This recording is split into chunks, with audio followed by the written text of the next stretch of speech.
Well, he said, call me. And Chloe's like, pervert? Yeah, I thought the same fucking thing. She was like, what's with these grown men hanging with young boys? It was the 80s, you know? The local drunk, the simpleton drunks, Sling Blade is hanging with the ginger. And now the space alien bounty hunter is leaving his calling card like, hey, you're pretty good in the fight. You're pretty tight. Call me, boy. Oh, gross. Well, I will say it was like the height of, you know, the Catholic priest scandal. It was the height of like the Boy Scout of America scandal. You know what I mean? Like, dude. There's deeper meaning because one of them took the face of the local minister, the priest, but then later he changed it into the local child molester, meaning that there's a connection between the two. You figured it out, Mike.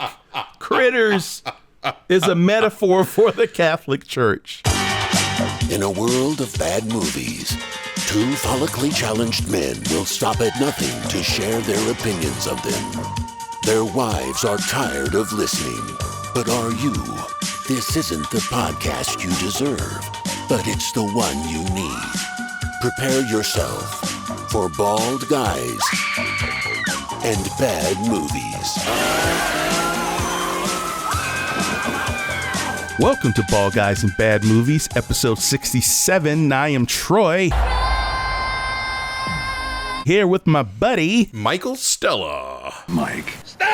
Michael Stella, the fella. What you drinking over there, bud? I am having a Sierra Nevada Hazy Little Thing IPA. Nice. What number are you on? It's like my third or something like that. You came from a Halloween party tonight with karaoke. I did. Yeah, a little Halloween party, did a little karaoke.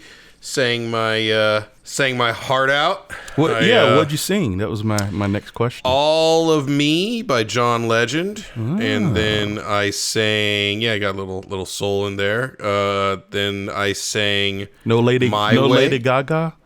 No Lady Gaga tonight. I love Lady Gaga. I do love Lady Gaga. I don't care who knows. Little poker face.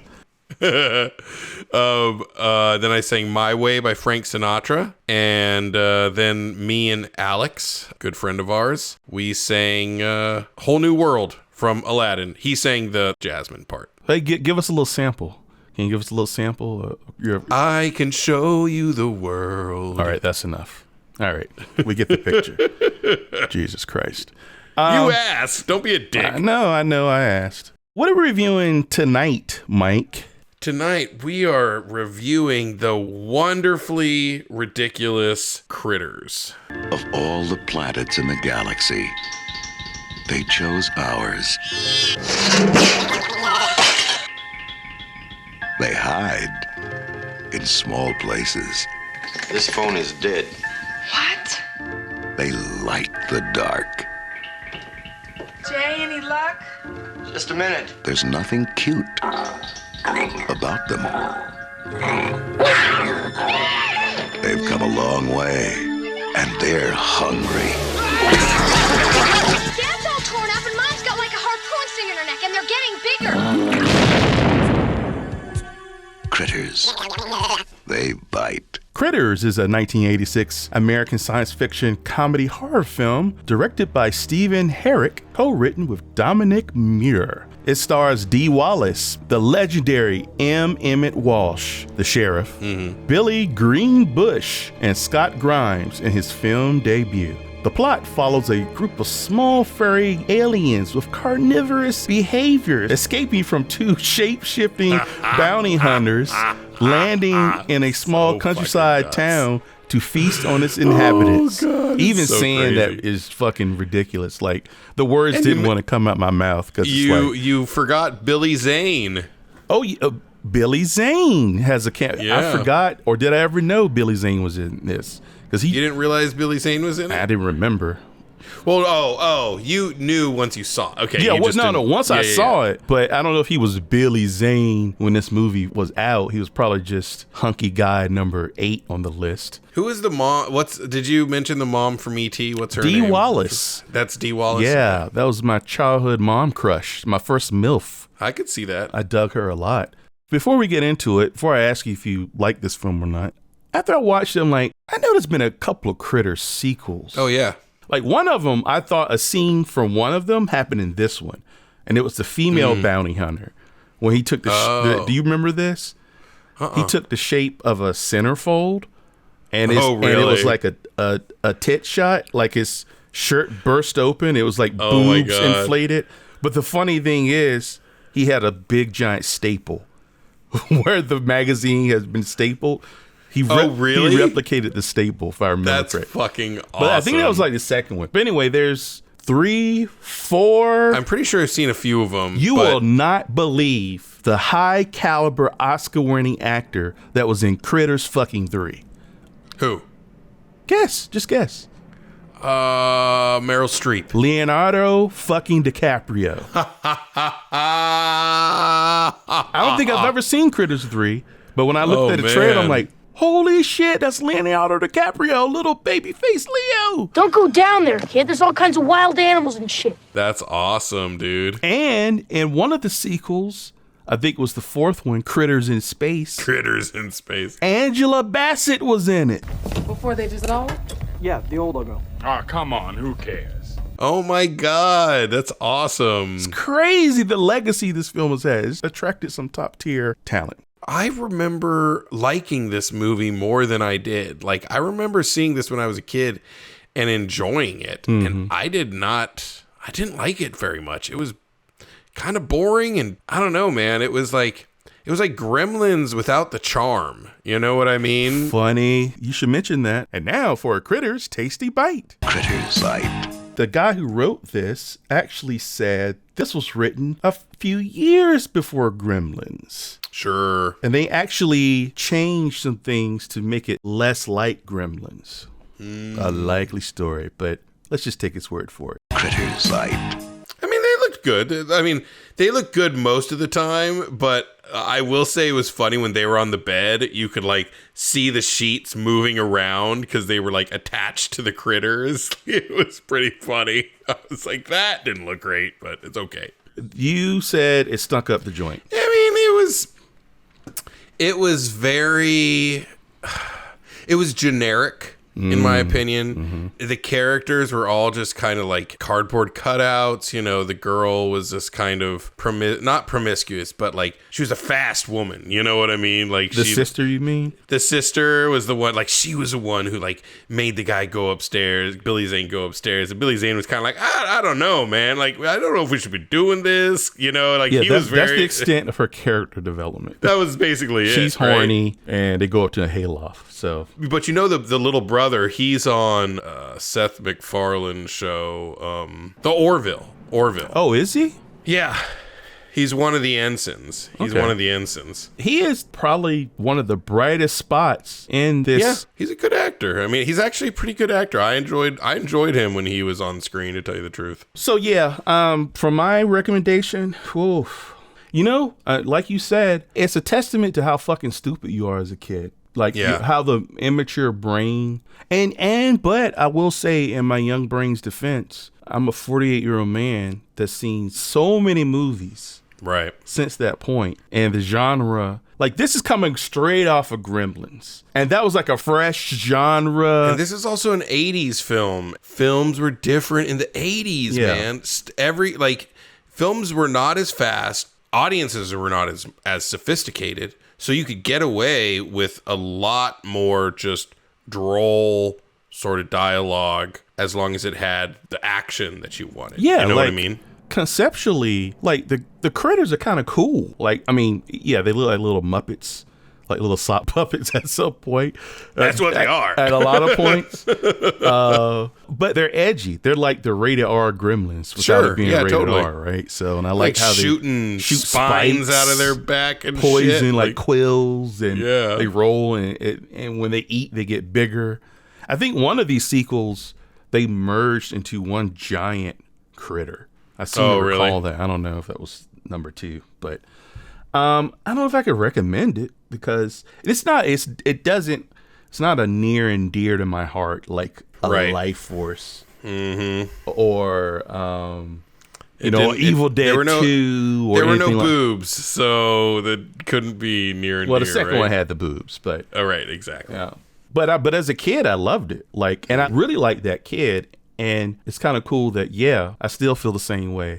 Like, the kid is the fucking hero. He's like an action hero in this. Like, so. Yeah, he was really good. And I think it helps having an actual kid be the hero in it, as opposed to Gremlins. Like, he's an adult. He's a young adult. He's in his early 20s or something, but he's an adult. This is an actual kid who's like, I can do this. I can take my bike. You know, he's like, oh, do you want to take the shotgun? He's like, it'll just slow me down. And hey, you're going to need it. There's a moment, and I point this out to Chloe, like his mother, Dee Wallace, like snaps at him, right? Mm-hmm. And in a normal lesser movie, but the movie is nice because that kid, instead of getting upset and running away, right, and then he runs away, he puts himself in jeopardy, and there's that whole thing because no, he like understands his mom didn't mean it. Yeah, and like consoles her for a second. Consoles his mother, like it's gonna be okay. So refreshing to see the kid, like, and the kid, he's a good actor. Scott Grimes, that's his name. He is literally the only three-dimensional character in the whole movie, I feel like. Like, yeah. He's the only one that you really see, like, depth within, you know? Which is why he returns in the sequel. Probably. He's the best part of the film. So not a recommend for you. No, I mean, I wouldn't recommend it. Look, if you're having, like, how can I put this? I wouldn't recommend it if you're wanting to sit down and watch a good movie. Right. But, like, if you're having, let's say you're having, like, a Halloween party and you just want, like, a movie on in the background, this is a great movie for that. You know what? I think it's actually a good movie for something like that. You know why it's a perfect example? Because there's pockets of interesting in there. Yeah. So it's a perfect movie to have on at a party, and you stop for a minute in between a conversation break. There's probably something fucking weird or goofy going on. Then you can go right back to whatever you're doing. It's not going to hold your interest long enough to make you want to sit down. Dude, the way the movie opens is priceless. With the weird floating alien and Chloe called it. She looked at me, she's like, George Washington? Because his profile totally like he's got a little wig on, but it's his fucking head. That's funny. Yeah, he like a bad Doctor Who villain, like Davros. Yeah, like, you know what? I've only seen like 1 or 2 episodes of Doctor Who. He would fit perfectly in like some of the early episodes of Doctor Who. Yeah. Absolutely. Yeah. 100%. Absolutely. But on this flip, the ambition. Right. I gotta appreciate this B movie being ambitious enough. The makeup didn't look half bad. It looked pretty good. The Chodo brothers. And now for a Critters Tasty Bite. Critters Bite. Also, the special effects people, the Chodo brothers, they produce another B movie that is actually pretty fucking awesome. I haven't watched it in a while. Killer Clowns from Outer Space. Oh, dude, we should have done that. They directed and did the special effects for that. So that one's pretty dope, if I remember. As I remember, it's beloved. Yeah. I think that one will probably hold up because that one was so fucking unique and wore it on its sleeve what it set out to be. Critters Bite. Look, if the movie itself wasn't so cheesy, you could take those bounty hunters before they transition into having and they would be cool. They would be cool. They only look cheesy because of what they were encompassed within. You know what I mean? And then when they transform, when the first one transforms and you see like the blood coming in and then the goo coming in to make the skin, and I was like, that looks pretty fucking good. That's the Mick Jagger one, right? You're talking about the Mick Jagger one. Yeah, what the fuck was that about? They showed that song. They played that song and showed that video over, and they were like beating it into your head. Like, this is the guy he's going to turn into. Like, when this guy turns into this guy, remember, this is why, you know what I mean? Like, it was just really weird how many times they heard that song in the first 20 minutes of the movie.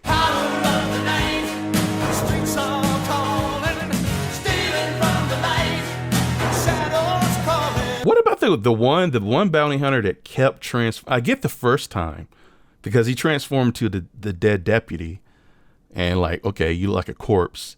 Then he transforms into Pee Wee Herman, minister. I gotta let Pee Wee Herman to be. Really? I don't see it. It's either wait, I made a note of it. Pee Wee Herman or Kevin Pollak. but then he transforms again. He transforms to the local drunk. And then when he looks like a local drunk, I'm like, damn, this fool looks kind of badass now. And now for a Critters Tasty Bite. Critters Bite. The role of Charlie the drunk was specifically written for Don Oper, close friend of the director and writer. Oper, who was a writer with no real acting experience, took the role due to his friendship with the filmmakers. Oh, that's who Don Oper is. That guy. Yes, Don Oper is the Got it. Charlie Wino guy, and that was his first acting role. He did a pretty good job. I thought he was great. Like, it was hammy over the top, but it probably fit needed the movie to be. Right, exactly. It fit the movie. The movie's hammy and over the top. Yeah, the local simpleton drunk, check. Yeah, he was very Sling Blade-esque. Critters Bite. I'm going to just go through my list of things I noticed. Chloe noticed this. Did you notice the cat is Chewy? The first time we see Chewy, I think is in the kid's bedroom. He comes out meowing and his mouth isn't moving. Oh, really? I did not notice the that. meow in post, probably. Chloe, my sharp-eyed daughter's like, wait a minute. His mouth did not move, Dad. I'm like, what? Oh, God. I rewound like, meow, and the cat's mouth was like totally closed. Like, okay. That's funny. Oh, here's another thing Chloe noticed. The kid put the dynamite / firecracker, the giant one, in his pocket, and it was in there the whole fucking movie. The pipe bomb, right? Giant pipe bomb, because he pulls it out the end. She's like, that's been in his pocket the whole time? Because it was sticking out in the beginning. I'm like, and they're like throwing fire and like, shit's exploding. Dude, there was one part that cracked me up when like they're on the porch and they're trying to get back in or something, or I don't remember exactly when, but at one point they get locked out, I love right? that the critters talk. I love how the critters talk to each other. You're about to talk about my favorite part. Go for it. That shit was so fucking funny. Yeah. Where he was like, it's like, they have weapons. He's like, so what? Boom! He gets blown the fuck away and he's like, fuck!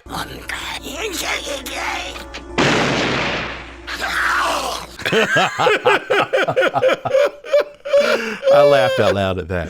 That shit was so funny. Did you remember that part? No. Like, most of this was like, I don't remember. In fact, tell you the truth, I don't think I remember the first one at all. I think I actually remember the second and third more than anything. Because second one had boobs.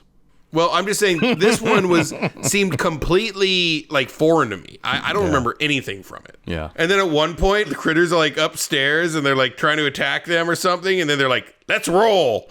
Yeah.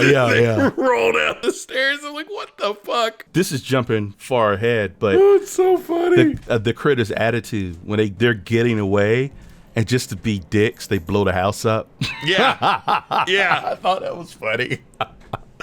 I kind of like them. Dude, one of my notes here literally are, the critters are little fuckers. Like, yeah. They're like, literally, they are little fuckers. Like, and I don't know. They have an attitude to them that's completely different from the gremlins, right? They're like anarchists. Yes, complete anarchists. Like, I love it. It's so funny. The gremlins will like, hey, I'll play with your brake line. Tee-hee-hee. Yeah. Critters, they'll blow the fucking car up with you in it. They, like, the gremlins play with the brake lines because they think it's funny to, like, cause mischief, right? Right. The critters, like, are actively out to fucking murder you. Yeah. Like they want to eat destroy you. They want to eat you, destroy everything. Like, maybe not even eat all of you. Just eat bits and pieces of you so you can sit there suffering. Right, you know what I mean? Right. They are monsters. Yeah. Like, way beyond gremlins. Which I can see why,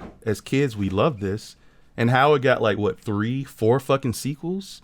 Mm-hmm. Because then, there was Trolls during the 80s. There was a bunch of like knockoff Gremlins. But I think Critters was the only one that really caught on and that felt like legitimately its own thing. Because I think if it was just a Gremlins knockoff, like after 2, it would be kind of old hat. Totally. But, they kept going with it because they'll fucking eat you. It's bloody and they don't give a fuck. And if they had a middle finger, they'd give it to you. So, dude, what about when like the critters are just fucking up the house and they see the E.T. doll. And I thought that was funny, right? They have the E.T. doll in a house with the mom who played the mom in E.T. Of course that was on purpose. I fucking love, of course they did. Yeah. That was fucking great, right? And I love how the critters, like for a while, was just kind of like staring at it all weird, like big-eyed, like, and then I think he literally says, "Who are you?" Yeah. to the E.T. thing, and then like cuts to some other shit. And he's just like, "Oh, fuck it," and then he just bites his head off the E.T. It was pretty funny, I will say. I mean, that's the whole thing. Look, there are great little horror moments in this. There are great little monster moments in this, but the movie itself is just so ridiculous. And it's one of those movies where I kind of feel like if you watch the beginning to see the goofy ass sci-fi intro to the movie, and then you just kind of skip to when the action starts, like you're not missing a fucking thing. You know what it's like? It's like, and this may not resonate for you, but it's like what Police Academy was to comedies. Oh, I love Police Academy. It wasn't groundbreaking. Right. You know what I mean? It didn't change cinema, but it did its job. Like it set out just to make you have some dumb laughs, and for the most part, it achieved that. But I think Police Academy was better than this, definitely. Well, but I guess, well, you know, I'm not saying that. You care about the characters in Police Academy. Like, personally, I cared about the characters more. I thought they were funnier. You know what I mean? I'm talking about for the, you went to Police Academy films, yeah, Mahoney, but then Mahoney wasn't in anymore, but you still went. Right. Because of the brand. Right. I think the Critters brand didn't change anything in terms of the horror genre, but it was solid enough. You know what I mean? Like, we're finding things that were cool and funny to talk about, which is better than an outright bad movie. Absolutely. With no redeeming qualities, right? So absolutely. Oh, critter humping chicken coop wire. Do you remember that scene? For some reason, remember when the kid ran out to get help? The family was stuck in the, I think it was his bedroom actually.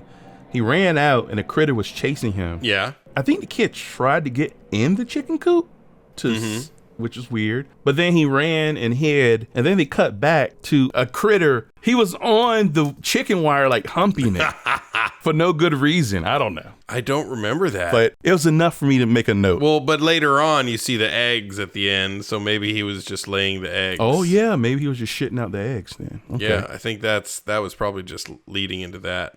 One thing I wanted to say was some fucking awesome explosions, dude. With the guns and at the end of the house. And what about the whole house exploding? Like, that must have been miniatures, I guess. But, like, I don't know. Was it? I'm not sure about that. But the magical space device that put the house back together, I thought that effect was really actually well done. It looked pretty good. But I will say, I thought it was stupid that it was just a little card thingy that he clicked. I much rather would have liked it to have been the spaceship, like, flying over and then, like, hovering some sort of beam, because like it just seemed super cheesy. Well, he said, "Call me," and Chloe's like, "Pervert." yeah, I thought the same fucking thing. She was like, "What's with these grown men hanging with young boys?" It was the 80s, you know. The local drunk, the Simpleton drunks, Sling Blade is hanging with the ginger, and now the space alien bounty hunter is leaving his calling card. Like, "Hey, you're pretty good in the fight. You're pretty tight. Call me, boy." Oh, gross. Well, I will say it was like the height of, the Catholic priest scandal. It was the height of like the Boy Scout of America scandal. You know what I mean? Like, there's deeper meaning because one of them took the face of the local minister, the priest, but then later he changed it into the local child molester, meaning that there's a connection between the two. You figured it out, Mike. Critters is a metaphor for the Catholic Church. There you go. I'll let my daughter know we figured out the purpose of Charlie. Oh, I loved how they drove backwards at first. Yeah, because they didn't know what the fuck to do. They didn't know that force was a thing, so they drove backwards into town through the church. That was pretty goddamn funny. Oh, another Chloe note I wrote, dry eye crying daughter. She was like, "What? The daughter's crying. Her eyes aren't wet. There's no tears." My last note, Morticia Adams' critter walking. Do you remember the one scene where you could actually see the critter like kind of shuffling, like Yeah. it looked like he was wearing like a tight little Morticia Adams dress I did not even notice that. and was like tiptoeing across the floor. I will say, like, there's a one time she shoots the critter through like the door and it just fucking explodes into this goo, and that looked pretty good. And that's, I think, when he was like, the other critter ran, he was just like, fuck, let's roll. Actually, I think some of the best dialogue in the movie was the critters talking to each other. I want to mention again an honorable mention to the Chew Toy dad. Dad was bitten. He was attacked in the same spot. Did you notice that? That one fucking shoulder should have been like a dangling appendage. And then, hey, I'm gonna go downstairs and whoa, what's that weird thing with red eyes? I'm gonna slowly reach my hand out and really get a feel for it. Great idea, Dad. at the beginning, before like any of the critter stuff happened, and he was just kind of being all on the boy's ass, like just giving the kid a hard time. And he's just kind of like this old country dude working on the car, like doing this and that. I was thinking to myself, is this what like Troy's dad was like? Like, he always described you. That's what I thought. I envisioned, like, this is Troy and his dad, like in rural North Carolina.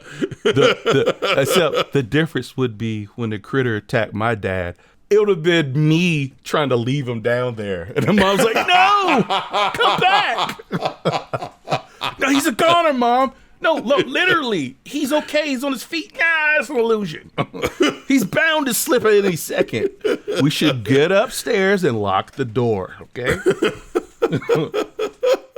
But that's literally what I thought to myself. I literally thought, I was like, is this what Troy's dad was like? Like, you know, this rural sort of guy working on shit all the time, kind of perpetually angry at his kids about something or another. That is, yes. Very grumpy. And God help you if you had to help him with the car and the tools. Oh, shit. I said 3/16 wrench. I don't fucking know. Here, take them all. And now for a Critter's Tasty Bite. Critter's Bite. Oh, shit.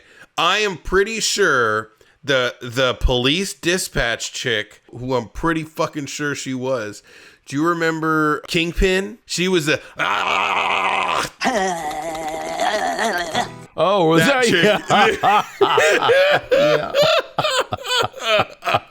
I'm pretty damn sure that's who she was. Wait, I thought it was her. That's Lynn Shay, dude. Lynn Shay. Yeah, she's in the Insidious series. Robert Shay was the founder of New Line Cinema. So Lynn Shay, that's her brother. The founder. When it started, it said New Line Cinema. I was like, good old New Line Cinema, man. This is exactly what I expect. Man, she's been old forever. Critter's Bite. You were talking about old. Emmett Walsh is still alive?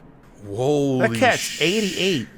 Now this is How old was he in the movie? I don't know, dude. He looked like he was. Wait, he's 88 now? 88 now. That means he's still, according to Wiki, he's still alive. When did Critters come out? 86. Listen to this guy's filmography. Midnight Cowboy, Little Big Man, What's Up Doc, Serpico, The Gambler, Slapshot, Ordinary People, Red, Silkwood, Fletch, Back to School, Raising Arizona, Romeo and Juliet, Best Friend's Wedding, Iron Giant, Knives Out, Blade Runner. Remember, he was Bryant, Captain Bryant in Blade Runner. Blood Simple. Troy, you want to know how old he was in Critters? 3 years older than you. Whoa, wait. Let's just, hey, folks. What he means is, it's black don't crack. It's that's what I mean. It's black don't crack. It's the Norm from Cheers thing. Yeah, people from back then look fucking old as shit, dude. Dude, it's all the smoking sections in everywhere. I was about to say, I bet that's a huge contributor to it. I bet you it was literally everyone smoked. And no one wore sunscreen, ever. Yeah, no one wore sunscreen. And even if you sat in the non-smoking section, all that meant was you were not having smoke blown directly into your face. Right, exactly. You were Yes. still breathing smoke, but you didn't have to deal with anyone blowing it directly in your face. Holy fuck. With that in mind, let's give a nod to this guy, this animal who's just survived all that and still here with us at 88 years old. I thought for sure he had died, dude. I don't wish him dead. I'm just saying. No, of course not. I'm glad he's still around. He's still working. Yeah. He had three movies in 2022. Holy shit. Good for you, bro. Yeah.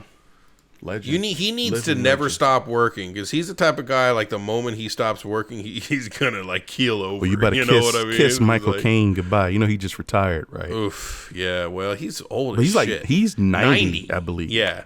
He needed to retire. He might be old, but he's always, like, looked good as he's gotten older, I feel like. The last entry in the Critters franchise was in 2019. Really? Critters Attack, starring Dee Wallace. Dee Wallace? Yes. She's reprising the original role with a name change to Aunt Dee due to potential legal issues. So the farm wife comes back in 2019, and it's like she's totally Linda Hamilton now. Like in the trailer, she's like got a big giant bounty hunter gun, like shooting critters. Here's a question for you. Tremors. Would you say Tremors is in the same, would you put that in the same category or better? It's better. I know it's better. Way better. Way better. I mean, dude, it has fucking Kevin Bacon. It has fucking Egg Shen from fucking Big Trouble in Little China.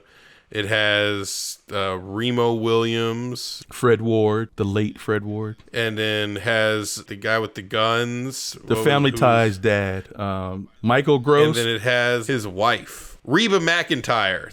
Reba McEntire. That movie Tremors is a classic. Like, I love Tremors. That's a movie I actually really like. But would you say Critters is a classic, the first one? Because it's pretty recognizable, though. Yeah, but it's. I mean, the people that recognize Tremors will recognize Critters. I would not say that. I would not say that. I feel like Tremors is actually. It's a better movie. No, don't get me wrong. But I feel like it's recognizable by a much broader audience than Critters would be. Okay. I feel like Critters is like a very specific audience. I've got no strong feeling either way. It's a curiosity to consider. Yeah, no, totally. I get it. So what is your rating of this movie, Troy? What would you rate this sucker? I'll give this 2.5 critters humping a chicken coop fence out of 5. The kid me would have said like 3.5 stars. They're so awesome.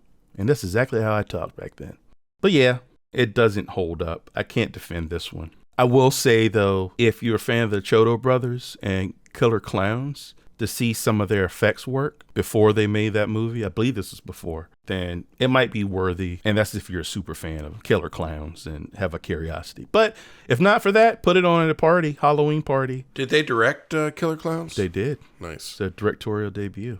I will give this movie 2 bounty hunters driving in reverse out of 5. Very nice. Very nice. Ladies and gentlemen, can I please have your attention? I've just been handed an urgent news story, and I need all of you to stop what you're doing and listen. So if you would like to support this show, keep us going, keep us rolling along, uploading content, you can support us by going to patreon.com/baldguysbadmovies and donate to the show. We're going to use those funds to make sure we can see any movies that you guys want to see and getting our studio set up so we can start recording video and doing these not just audio but also video on YouTube. And once a month, we will pick a patron to choose a movie for us to review. And we'll review it. We'll dedicate it to you. But either way, we just hope you enjoy the show and keep on coming back.